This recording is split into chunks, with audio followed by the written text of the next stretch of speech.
Hey guys, today we're going to be making scrunchies. So I'm starting off with a piece of fabric about 25 inches long by 5 inches wide, and I went ahead to fold that into two and sew that down with a 1/2 inch sewing allowance. After which I've gone over to my machine and I'm opening that up at the center. You can just watch to see what I'm going to do next because it's actually the video is self-explanatory. So after folding down part of the fabric, I'm going to sew with 1/2 inch sewing allowance all the way around, as you can see me doing. Don't forget to stitch when you begin.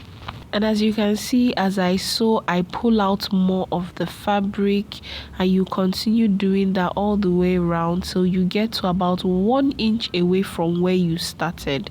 Then you stitch and stop. This will leave you with a little allowance so that you can pull out the other parts of the scrunchie that are still tucked inside. So after pulling it out, I went ahead to cut out a 1/2 inch elastic that is about 10 inches long, and I'm going to use my safety pin to pass that all the way round the scrunchie.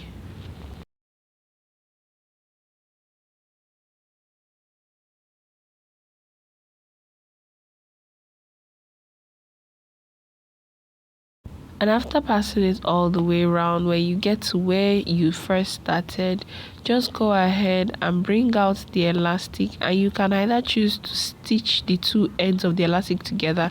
I prefer to not, just to make sure that it doesn't get detached along the line. So I make a knot and make sure that's nice and tight.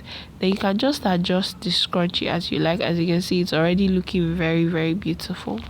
So lastly, you're going to go over to your machine and top stitch at the area where you brought the fabric out from, and your scrunchie is completed. Thank you for watching. Bye.